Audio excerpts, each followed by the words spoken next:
تو کیا آپ جانتے ہیں کہ رمضان کے 30 روزے رکھنے سے ہمارے شریر پر کیا اثر ہوتا ہے؟ اس پر جاپانی سائنسدان نے ایک بڑی کھوج کی ہے جس کا جاننا ہر مسلمان کے لیے بے حد ضروری ہے۔ جاپانی بایولوجسٹ یوشونوری اشومی ایک سائنسدان ہے جن کو 2016 میں میڈیسن پر نوبل پرائز دیا گیا۔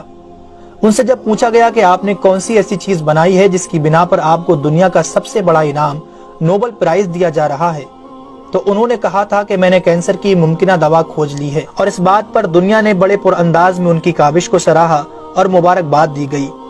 اس کے بعد ڈاکٹر یوشینوری اشومی نے کہا کہ میں نے کینسر کی دوا نہیں بلکہ کینسر سے بچاؤ کا حل تلاش کر لیا ہے۔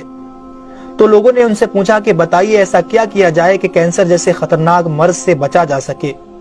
تو انہوں نے کہا کہ جب ہم بھوکا رہتے ہیں تو ہماری باڈی میں موجود غذائیت ختم ہونے لگتی ہے، جس کی وجہ سے جسم بھوک محسوس کرتا ہے۔ اگر اس بھوک کے دوران جسم تک کھانا نہ پہنچے تو ہمارا جسم بھوک کی شدت کی وجہ سے اپنے اندر موجود ان زہریلے سیلز کو کھانا شروع کر دیتا ہے جو کینسر کا سبب بنتے ہیں۔ اس عمل کو میڈیکل کی لینگویج میں آٹوفیگی کہا جاتا ہے۔ اگر آپ چاہتے ہیں کہ آپ کا جسم ایسے بیمار سیل سے پاک ہو تو آپ کو بھوکا رہنا چاہیے۔ جب ایسے سیلز مرنا شروع کر دیتے ہیں تو کینسر کا پرسنٹیج کم ہو جاتا ہے۔ اس کے بعد جاپانی سائنسدان سے پوچھا گیا کہ انسان کو سال بھر میں کتنے دن بھوکا رہنا چاہیے کہ اس میں کینسر نہ پایا جائے؟ تو انہوں نے کہا کہ اگر 20 سے 25 دن کم سے کم اور 9 سے 10 گھنٹے بھوکا رہا جائے تو اس کی باڈی ایسے تمام زہریلے سیلز کو کھا جائے گی اور اس میں کینسر نہیں ہوگا۔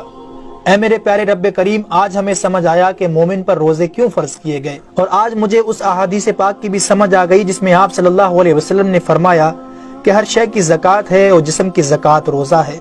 سبحان اللہ! میں قربان جاؤں ایسے سچے دین پر جس نے عبادت کے اندر بھی بیماریوں کا علاج رکھا ہے۔ دوستو، اسلام وہ دین فطرت ہے جو زندگی کے ہر شعبے میں راہ اعتدال کی تعلیم دیتا ہے۔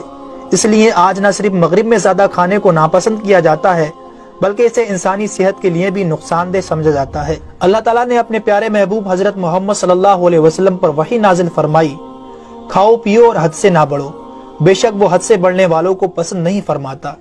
اس کے علاوہ حضرت ابو ہریرہ رضی اللہ تعالیٰ عنہ سے روایت ہے کہ رسول اکرم صلی اللہ علیہ وسلم نے ارشاد فرمایا، کھاؤ پیو اور پہنو اور خیرات کرو بغیر فضول خرچی اور تکبر کیے۔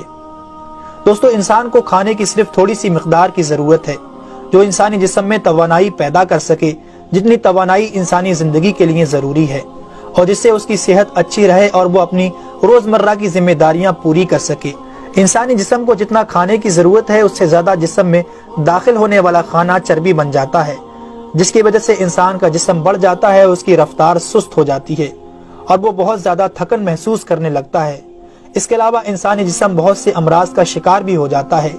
اسی لیے اللہ تعالیٰ نے روزے فرض کیے تاکہ 11 مہینوں کے دوران کھانے پینے کی بے احتیاطی کا ازالہ ہو سکے۔ قرآن پاک میں اللہ تعالیٰ نے روزے رکھنے کا حکم ان الفاظ میں بیان فرمایا ہے، اے ایمان والو، تم پر روزے فرض کیے گئے جیسے کہ تم سے پہلوں پر روزے فرض کیے گئے تھے تاکہ تم پرہیزگار بن جاؤ۔ دوستو، قرآن مجید میں بیمار اور مسافر کے لیے روزے مؤخر کرنے اور جو روزہ نہ رکھ سکے ان کے لیے فدیہ ادا کرنے کا حکم دیا ہے۔ اس کے بعد روزہ رکھنے کی حکمت ان الفاظ میں بیان فرمائی، اور تمہارے لیے روزہ رکھنا ہی بہتر ہے اگر تم جانتے ہو۔ دراصل یہاں یہ بتایا گیا ہے کہ اگر تم موجودہ علم کو سمجھتے ہو تو تمہارے لیے بہتر یہی ہے کہ تم روزے رکھو، کیونکہ روزہ اپنے اندر بے شمار روحانی، نفسیاتی اور طبی فائدوں کو رکھتا ہے۔ روزے کی طبی افادیت کی طرف نہایت مختصر مگر جامع اشارہ نبی اکرم صلی اللہ علیہ وسلم نے ان الفاظوں میں بیان فرمایا، روزے رکھو اور تندرست ہو جاؤ۔ اللہ رب العالمین ہم سب کو اس مہینے میں زیادہ سے زیادہ نیکیاں کرنے اور سارے روزے رکھنے کی توفیق عطا فرمائے۔ آمین ثم آمین۔